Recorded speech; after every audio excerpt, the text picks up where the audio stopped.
채널A의 아침을 여는 라디오쇼 정치 시그널, 저는 정치부 차장 노은지입니다. 오늘 하루 가장 중요한 정치권 신호, 여기서 먼저 잡아드립니다. 오늘의 첫 번째 신호. 국민의힘이 7월 23일 전당대회를 확정짓고 과반 득표자가 없을 경우에는 28일에 결선 투표를 치르기로 했습니다. 한동훈 전 비대위원장이 대세론을 형성했지만 친윤계에서는 결과는 모르는 것이라며 대항마를 고르고 있습니다. 두 번째 신호. 이재명 더불어민주당 대표가 쌍방울 대북송금 의혹 사건과 관련해 검찰과 언론을 향해 날선 비판을 이어가고 있습니다. 민주당도 친명계가 대거 모인 법사위를 통해서 이 대표를 적극 엄호하고 있습니다. 정치의 신에서 이 대표의 사법 리스크를 둘러싼 쟁점들을 짚어보고요. 시그널 픽은 윤희석 국민의힘 선임 대변인과 함께하겠습니다. 정치 시그널 지금 시작합니다.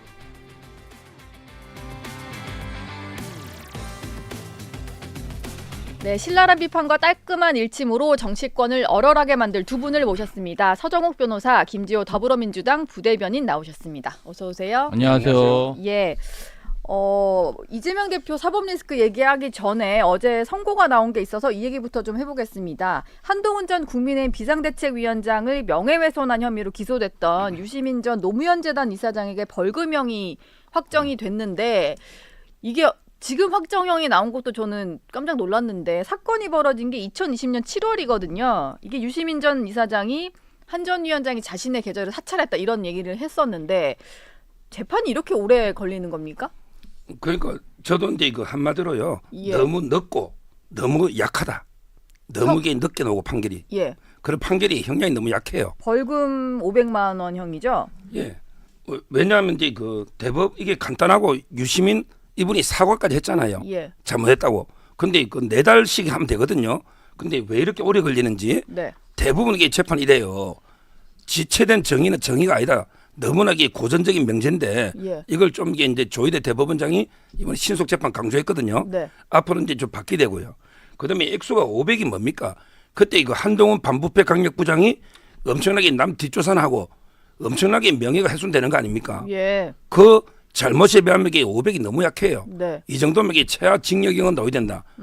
실형이든 집행유예든 예. 벌금 이게 액수 500은 너무 약하다. 네. 이렇게 봅니다. 지금 한 전 위원장이 허위사실 유포 책임을 물어서 또 민사상의 어떤 손해배상 소송도 낸 것 같은데 이것도 현재 진행되고 있는 상황인 거죠? 그렇죠. 이것도 이게 아마 이기긴 이길 거예요. 예. 근데 액수가 작게 나올 거예요. 이게 문제예요. 5억 원 정도를 냈던데. 근데 아마 제 느낌에 예. 한 1, 2천만 원 정도 이길 것 같아요. 이런 거는 이게 변호사비도 안 됩니다. 네. 왜 그러냐면 이게 제가 징벌적 배상까지 바라는 게 아니고 예. 정상적인 위자료 막 보더라도 이게 한동훈 위원장의 고통이 1, 2천밖에 안 되겠습니까? 이게 문제예요. 예. 옛날에 그 이동재 기자도 네. 다 이겼어요. 예. 근데 액수가 1, 2천씩밖에 안 돼. 그러니까 이제 변호사비도 안 빠지는 거죠. 네. 앞으로 이게 좀 정상적인 액수. 이번에 최태원 회장 그 받잖아요. 위자료. 예. 그까지는 안 가더라도 이게 최하 이 정도면 5천 1억 이렇게 넣어야 된다. 이렇게 봅니다. 예, 손해배상도 진행되니까 이 결과는 봐야 될 것 같고요. 한동훈 전 위원장이 어제 이 유시민 전 이사장의 판결이 나오고 난 이후에 글을 올려서 자기도 가짜뉴스의 피해자다라고 SNS에 글을 올렸는데 그러면서 사실 하고자 했던 말은 뒤에 나오는 것 같아요. 이재명 대표가 언론에 대해서 지적을 했던 부분, 네네. 검찰의 애완견이다 이 발언을 지적을 했더라고요. 뭐 삐뚤어진 언론관이다 뭐 이런 얘기를 했던데. 글쎄요. 저희는 사실은 조금 검사도 국가 공무원이고 예, 판사도 국가 공무원인데 국가 공무원인 검사가 어떤 연어 술 파티 진술 조작 의혹에 휩싸여서 예. 저희는 그 진실을 알고 있잖아요. 쌍방하고 관련이 없는데 뭔가 관련이 있는 것처럼 기소를 하고 그리고 판결도 어떤 그러한 검사의 주장에 속아서 네. 판결문이 나오다 보니까 사실 얼마나 억울하겠습니까 당사자는. 예. 그래서 대표님은 억울한 마음에 그런 얘기를 하신 것 같고요. 사실 한동훈 위원장님 어떤 검사고 법무부 장관이면은 네. 어떤 국가의 법률 전문가 아니겠습니까? 그런데 이제 정치를 하시겠다고 이렇게 하시는 분이 뭔가 본인의 명예가 훼손됐다고 해서 앞으로 많은 분들한테 또 고소를 하고 예. 천문학적인 명예훼손 소송을 건다면 아 정말 뭐 무서워서 한동훈 위원장 뭐 이렇게 논평을 해야 될지 저도 걱정이 됩니다. 예. 그래서 네. 뭐 큰 정치인이면 예. 사실 사과까지 했으면 네. 화해를 하고 그런 게 좀 어떤 면에서 보면은 국민 통합적 모습의 지도자의 모습일 텐데 내가 막 이거 처벌했으니까 돈도 받아내야지 막 그럼 막 예. 5천만 원 1억 얘기하시잖아요. 아유 뭐 저기 국민의힘이 추구하는 세상이 그런 세상인가? 저는 예. 뭐 좀 그런 좀 무섭다 네. 이런 생각을 좀 하게 됐습니다. 당사자가 사과를 했으면 그러면 좀 손해배상까지는 하지 말아야 된다 이런 생각이신가 봐요. 조금 뭐 예. 화해를 하고 정치인이 이제 되셨잖아요. 예. 그러면 사과까지 하고 뭐 어느 정도 했으면 합의를 봐준다든지 서로 간에 그런 좋게 해결하는 게 낫지. 네. 이분이 뭐 사실은 그냥 검사로 계속 계셨다는 게 아니고 법무부 장관의 여당 대표야 또 차기 여당 대표라 아주 유력한 분이잖아요. 그러면 큰 지도자인데 예. 그냥 명예훼손 소송이나 남발하고 고발항 하실 건 아니잖아요. 네. 그래서- 고발항을 할 건 아니니까. 그래서 예. 아 참 이게 우려됩니다. 네. 그래도 국민의힘이지만 경쟁자인데 예. 이런 분들이 정치적으로 숙성이 돼야 되는데 아 누가 내 욕하면은 그냥 내가 걸 거야. 네. 좀 이런 마음은 좀 버리시는 게 어떨까 예. 싶습니다. 지금 이게 무섭다고 했는데요. 예. 저도 하루에 한 대여 시간씩 항상 이게 이재명 대표를 비판하고 까고 있거든요. 예. 근데 저는 하나도 안 무서워요. 왜 안 무서우세요? 팩트에 입각하니까. 네. 오로지 이게 팩트, 진실을 가지고 이게 이재명 대표를 비판하니까 뭐 전혀 무섭지 않고요. 그래서 이게 고소 못 들어오는 거 아닙니까? 네. 이재명 대표도 이게 제가 없는 사실을 가지고 이렇게 가짜뉴스로 비판하면요. 예. 제가 고소하고 오옥 소송했을 겁니다. 제가 팩트를 가지고 하니까. 사실적시에 의한 명예훼손도 있잖아요. 아, 그거는 이게 공인한 데는 해당이 거의 안 되죠. 공인한테는 안 그거는 이제 되는군요. 공익을 위해서 하는 거니까. 예. 따라서 이거는 이제 그 가짜뉴스가 본질이지 뭐 한동훈 위원장이 고소를 남발하는 게 아니고 네. 이런 게 가짜뉴스가 판칠 때는 좀 정화시켜 줄 필요가 있고 음악에 법으로 물을 필요가 있는 거예요. 예. 그래서 고소한 거예요. 어제 그 글의 핵심은 그거였던 것 같아요. 나도 가짜 뉴스의 피해자이지만 뭔가 본인에게 불리한 기사를 쓴다고 해서 그 언론을 그런 식으로 애완견이라고 해서야 되겠느냐라고 이재명 대표를 공략을 하는 것 같은데 보면은 최근에 올린 글들을 봤을 때 뭐 그 민생 현안, 정치 현안 얘기를 좀 하다가 지적하는 사람은 늘 이재명 대표인 것 같아요. 그러니까 이게 나는 이재명만 공략한다 뭐 이런 전략인 것 같은데 그렇게 볼 수 있을까요? 그렇죠. 한동훈 위원장은 이제 그 2등이니까 예. 당연히 이제 그 1등을 공개하는 거 전략적으로 그건 맞고요. 그다음에 그 이재명 대표의 애완견 발언은 가짜뉴스하고 틀린 거예요. 제가 이제 그 언론들 보니까 판결문을 꼼꼼하게 분석해서 팩트 입각해서 국정 업무에 쓰고 있는 거죠. 예. 언론이 허위로 쓴 게 하나도 없어요. 요즘 민주당이 의석이 몇 석입니까? 어떻게 허위로 언론이 씁니까? 예. 검찰이 쓰라는 대로 이렇게 받아주는 대로 쓰는 언론 한 명도 없습니다. 네. 그런데 이걸 가지고 이게 마치 검찰의 애완견이다. 애완견. 예. 이거는 이제 언론 전체에 대한 엄청난 중대한 명예훼손이다. 모욕이고 예. 이거는 이제 진짜 반성해야 됩니다. 네. 한동훈 위원장의 가짜뉴스와 이번에 이재명 대표의 애완견 공은 전혀 다르다. 예. 저 뭐 국민의 목소리를 대변하는 언론 존중해야 되지만 제가 사실 경험한 어떤 언론은 김용 부원장 같은 경우 네. 구속영장을 변호사가 받아보기 이틀 전에 조선일보에 단독 기사로 제공을 하셨어요. 예. 그래서 저희가 수개월 전에 공무상 비밀 누설하고 피의 사실 공표로 고발했지만 전혀 수사가 이루어지지 않고 있습니다. 그 이틀 동안에 정말 그 추측성 기사 뭐 저희가 뭐 공소장을 알아야 반박을 하지 않습니까? 네. 모르고 그냥 이틀 동안 방어도 못하고 이게 뭔 내용인지 몰라가지고 엄청 정말 당황했던 기억이 있는데요. 사실은 저희도 어떤 사실을 얘기하면 예. 언론에서 반반씩 이렇게 해주면 좋지만 국가기관 또 검찰에서 하는 얘기는 익명 정말 익명으로 기사하는 게 너무 많습니다. 네. 아 그러니까 이게 누군지도 모르겠고 예. 어디 가서 물어야 될지도 모르겠고 저는 진짜 한동훈 위원장 다 안 좋게 평가하는데 본인 얼굴 떳떳이 나와가지고 자기 주장하는 건 높이 평가합니다. 정말 그 막 숨어서 예. 그냥 이렇게 흘리고 막 그게 또 도배가 되고 이것 때문에 너무 고통을 많이 받았고요. 민주당에서 공무상 비밀 누설 피의 사실 공표에 대해서 엄청 많이 정말 문제를 제기하고 뭘 하고 있지만 검찰에서는 전혀 개선을 하지 않고 있습니다. 이 예. 부분은 좀 잘못했다 이렇게 생각합니다.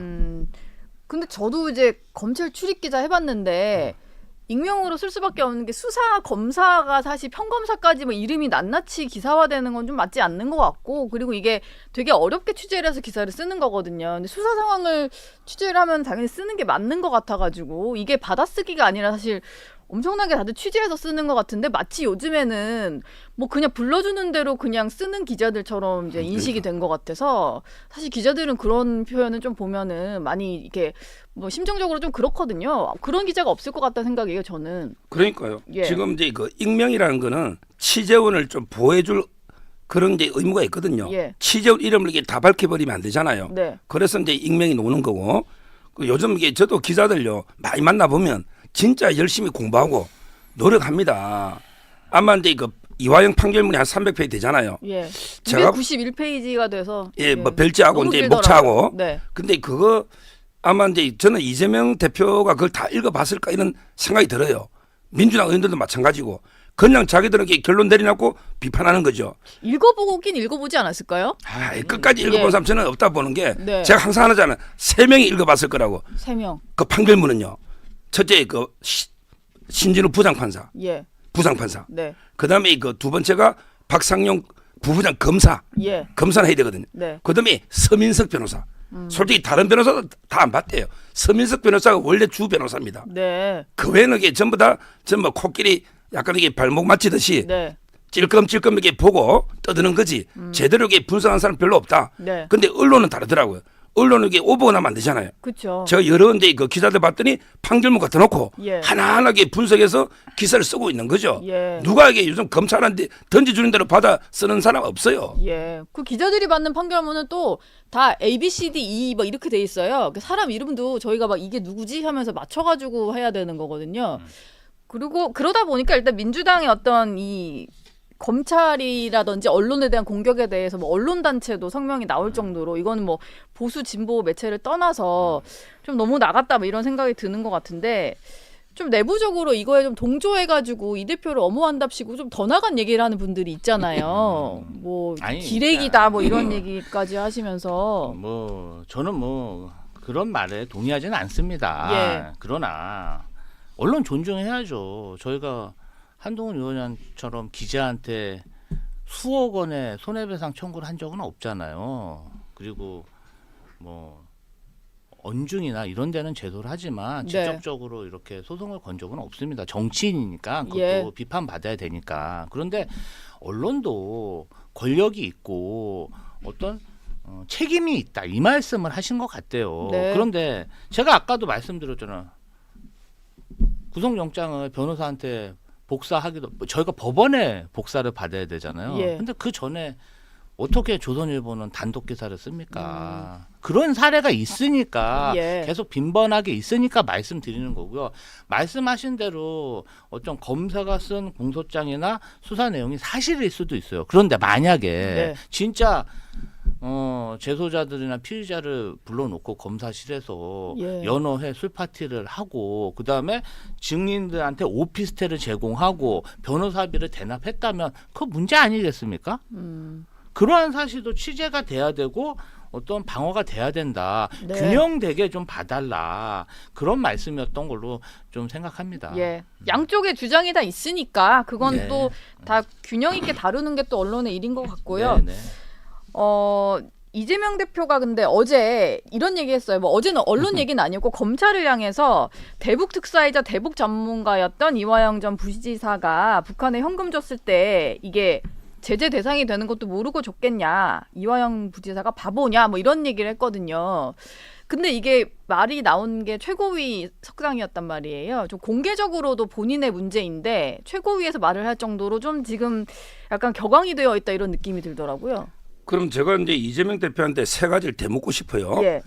첫째는 이제 그 이화영 부지사가 이제 지극히 상식적인 사람이 이재명 도지사한테 보고도 안 하고 단독으로 했다는 게 말이 됩니까?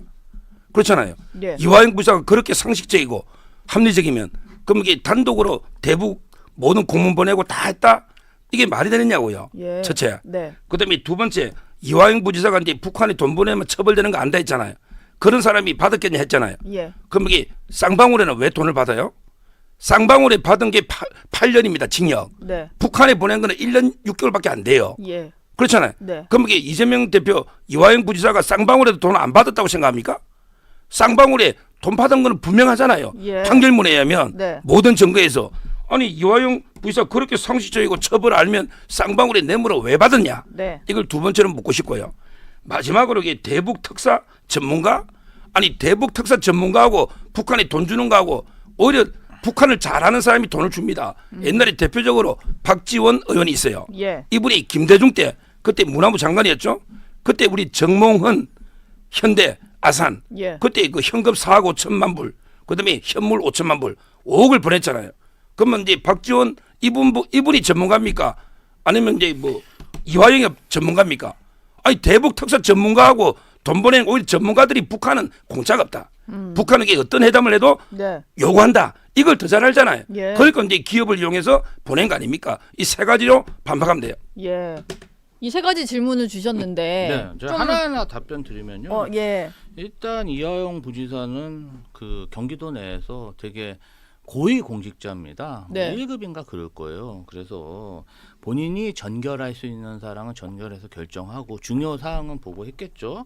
그다음에 쌍방울하고의 어떤 금전 관계는 사실 저희도 알 수가 없습니다. 뭐 저희가 국정원도 아니고 그래서 그 사항은 저희가 좀 내용을 잘 모르고요. 과거에 이제 경기도 들어오시기 전에 쌍방울 임원으로 근무하셨다. 네. 뭐 이 정도만 알고 있고 예. 사실 경기도 근무한 것도 2년이 안 되십니다. 이제 18년 7월에 들어오셨다가 네. 19년 말에 국회의원 출마를 해서 나가셨어요. 그래서 뭐 그런 거는 잘 모르고 그다음에 대북특사 전문가 요거 관련해서는 제가 좀 상세하게 설명드리면 네. 경기도는 접경지이기 때문에 남북 교류 협력 사업이 굉장히 중요합니다. 그래서 역대 손학규, 김문수 지사도 방북을 하셨고 저희가 사실은 뭐 어떤 인도적 사업에서 밀가루도 보낸 적이 없고 묘목도 보냈어요. 이제 나무를 심으라고 예. 녹화 사업을 네. 하라고. 그러니까 그러한 뭐 교류가 있었고 그다음에 어떤 뭐 스마트팜 사업도 협의를 했지만 그 하노이 노딜 이후에 그런 것들이 좀 정부에서 허가가 안 나면서 진행이 좀 더뎠죠. 그럼에도 불구하고 스마트팜 사업 같은 경우는 저희가 유엔에도 공문을 보내서 이런 농자재는 보내면 되냐. 현찰을 보내면 제가 누누이 말씀드리지만 북한에서 미사일 핵폭탄을 만들 수 있기 때문에 현찰은 보낼 수가 없어요. 네. 그런 생각도 못해서 예. 북한 경기도가 예산이 3조가 넘고 남북 교류 협력 기금이 수백억이 예치돼 있는데 저희는 저희의 남북 교류 협력 사업을 한 거예요. 평화부지사를 예. 필두로 해서. 네. 근데 왜 쌍방울하고 그걸 엮어가지고 쌍방울이 본인들이 대북 사업을 하기 위해서 보낸 송금을 저희한테 뒤집어 씌우는지 이유를 모르겠고요. 뭔가 누군가를 위해서 100억을 줬다 그러면 뭐 사진이라도 한 장 찍던지 네. 밥이라도 한번 먹어야 되지 않겠습니까? 뭐 전화 누가 정치인이 누가 바꿔주는 전화 2번 했다고 내가 전화한 것도 아니고 누가 바꿔주는 전화 바꿔줘도 아야 예, 안녕하세요 이 인사했다고 100억을 주는 기업가가 어디 있어요? 네. 다 이문에 밝은 사람인데 도대체 말이 안 되고 지금 사실 제가 제일 괴로운 건 뭐냐면요 쌍방울이 뭐 했는지 제가 이제 공부를 하는 거예요. 예. 경기도에서 뭐 공공 배달앱 사업 네. 입찰했는데 떨어졌어요. 뭐 전기 오토바이 사업 뭘 하려고 했는데 그것도 안 됐어요. 저희랑 특별하게 엮인 게 없고 저도 경기도청에서 쌍방울 인사를 본 적이 없어요. 뭔가 이게 교류가 있고 친해야 대신 돈도 주고 뭐 그러는 거죠. 그리고 지금 금전 관련된 문제도 이화영 부지사 위에 또 거론된 사람이 있나요? 네. 없잖아요. 예. 그러면 하다못해 100억을 줬는데 뭐 협약이라도 맺고 이러고 줘야 되는 게 맞잖아요. 그리고 경기도 정도 되는 그런 큰 지자체는요. 사실 대기업, 예. 뭐 반도체, 자동차 산업에 관심이 있지 내이나 그리고 이제 남북 교류 협력 사업도 사실은 막 네. 이렇게 저희가 풍선 같은 거 탈북 단체가 보내면 원점 타격한다고 하니까 주민들이 불안해서 그런 관리 차원에서 하는 거지. 예. 남북 사업이 리스크가 있다는 건 전 국민이 다 아는 거잖아요. 네. 된다 해도 안 되는 게 남북 사업이잖아요. 예. 뭐 그렇게 큰 비중이 있었던 건 아닙니다. 근데 지금 허정학 변호사가 질문하신 세 가지 중에 다 답변을 해주셨는데 일반적으로 국민들도 좀 납득이 안 되는 게 첫 번째 질문이거든요. 부지사가 지사 모르게 뭔가 이렇게 대북 사업을 하고 돈이 오가는 과정까지도 그냥 독단적으로 할 수 있었다는 게 좀 납득이 안 가서 아니 그 사실 전제 자체가 그러니까 돈을 줄 수가 없는데 그런 네. 생각은 하지도 못했는데 이하영 부지사가 저희는 믿을 수가 없다는 거예요. 쌍방울하고 판결은 그렇게 됐지만 네. 쌍방울하고 공모를 해서 네. 돈을 주는 거 이하영 부지사가 왜 거기 껴서 그걸 했냐 이거예요. 우리는 돈을 못 주기 때문에 밀가루는 묘목으로 주는 거잖아요. 그 돈도 있고 네. 쌍방울 사업하고 우리하고 무슨 관련이 있냐는 거죠. 예. 아예 지금 그 판결문에 나온 과정에 대해서 전혀 모르던 것이고 좀 납득이 안 가는 것들이 네, 적혀 있다 저희는 이런 돈을 입장이시군요. 주면은 국가보안법으로 처벌해야 되지 않냐 해서요. 사실은 쌍방울을 국가보안법으로 고발까지 했어요. 아니 저희도 정치인이잖아요. 예. 아무리 상대당이라 그래서 공격을 해도 저희도 나라에 대한 그런 사랑이 있는데 미사일 주적한테 미사일 만들고 핵폭탄으로 전용할 수 있는 돈을 줬다고 하니까 너무 네. 억울한 거죠. 네. 제가 이게 반박 안 할 수가 없는 게 예. 네. 세 가지 판결문을 좀 보시라고 네. 권하고 싶어요. 세 가지 지금 공부한다고 하니까 네. 첫째는 이제 김대중 대통령 때 그 북한에 송금한 판결을 좀 공부하시면 좋을 것 같아요. 네. 기업을 끼고 이게 다 합니다. 그때도 이게 정부가 줄 걸 대납시키는 과정이 적나라하게 나오고 예. 김대중 대통령은 민주당의 정신적 지주잖아요. 예. 그 구조가 똑같아요. 이화영 이번에 부의사가 그때 김대중 모델을 보고한 것도 이게 다 나옵니다. 따라서 이제 그 뭐 김대중 대통령은 왜 기업 끼고 했냐 그까지 부인하는가 그 구조 똑같기 때문에 그걸 전화 공부하시고요. 예. 그다음에 두 번째는 이번에 그 290몇 페이지 이 판결문 한번 정독을 해보십시오. 다 이게 과정이 나옵니다. 지금 안 보고 이게 그냥 자꾸 비판하는데 꼼꼼하게 한번 보시고요. 네. 마지막으로 세 번째 이재명 대표의 공소장을 보세요. 50페이지 예. 공장을 보면요. 그때 마닐라에서 통하고 나서 네. 그때 그 경기도에서 이제 리종혁 아태위 부위원장 있잖아요. 하고 이제 전화 그 우리 회담 이걸 이렇게 시도한 게 다 나옵니다. 그러니까 이제 북한에 가려고 했던 거죠. 네. 그런 게 과정이 나오고 그다음에 평화협력국이라는 게 또 있어요. 부지사 말고 네. 공무원이 많아요. 이 국에서 보고한 수많은 이런 이제 문건들이 나오고요. 그다음에 또 중요한 게 정진상, 김용이라고 정무방이 있어요. 예. 그 방에서 이게 계속 방북을 추진해야 된다. 이런 자료들이 산더미처럼 쌓여 있습니다. 공정하고 판결문하고 옛날 세 가지를 좀 한번 정독을 하시고 한번 하면 좋을 제가 것 같아요. 말씀드리는 거는 네. 전기도의 정상적인 남북 교류 협력 사업하고 그다음에 방북 추진하고 쌍방울하고 섞어가지고 지금 말씀을 하시는 거예요. 그리고 평화 부지사 밑에 그 평화 협력 교육 국이 있어요. 그 별도 조직이 아니에요. 예. 경기도는 제가 계속 말씀드려요. 접경지니까 그 남북 교류 협력 사업을 하고 밀가루하고 묘목도 줬다고 제가 말씀드리잖아요. 네. 아니 근데 그걸 왜 쌍방울이 하냐니까 저희랑 그래서 쌍방울이 무슨 관계가 있냐 이 말이죠. 그리고 아까 뭐 처음 얘기하시는 게 이하영 뭐 기업하고 뭐 이렇게 얘기하시는데 정말 중요한 건요. 그럼 저희가 방북을 했습니까? 돈을 아무리 갖다 줘도요. 문재인 정부 통일부에서 허락을 안 해주면 못 가요. 네. 저희가 뭐 간첩입니까? 몰래 가면 휴전선 뜯고 가요? 네. 아니 그러면 결과적으로 안 갔죠. 네. 쌍방울이 그러면 저희를 그렇게 해서 문재인 정부에도 그러면 돈을 갖다 줬습니까? 문재인 정부에 로비했습니까? 그냥 저희는요. 공조직이기 때문에 통일부에서 가지 마라. 네. 그러면 안 가는 거예요. 밀가루 같은 거 교류협력 사업도 하지 말라. 그러면 안 하는 거예요. 예. 그 쌍방울이 근데 뭐 북한에 돈 준다고 되는 게 아닌데 말도 안 되는 얘기를 하고 막 쌍방울이 한 뭐 어떤 대북 사업에 대해서 저희한테 물어보고 그다음에 경기도 한 정상적인 사업 그러면요 진짜 그 말씀대로 하면은 남북 그 평화협력국이나 다 그 밑에 공무원도 기소돼야 돼요. 처벌받고 쌍방울아 무슨 뭐가 있습니까? 예. 저 반박을 하면 예. 네. 반박에 재반박에 또 재반박입니다. 예. 지금 이제 그 일단 평화협력국의 국장 신명섭 씨가 구속됐다는 걸 제가 말씀드리고 네. 전 풀려 예 나오셨잖아요. 옛날에 구속됐잖아요. 그걸 네. 말씀드리는 거고요. 예. 이재명 대표 저거 이제 그때 항소심 선거법 300만 원 그때 있었잖아요. 네. 내가 여기 선거법으로 날아가게 됐는데 어떻게 북한을 가느냐. 예. 그리고 이게 또 북한은 결과적으로 안 갔다. 이렇게 변명하는데 근데 그 공문을요. 선거법 항소심 재판 이후에 북한에 초청 공문이 많아요. 네. 북한에 내를 한번 가게 초청해달라. 예. 이름은 바뀌어 경제고찰단처럼 이름은 명분은 쭉 바뀌는데 계속 요구합니다. 북한에 좀 초청해달라고.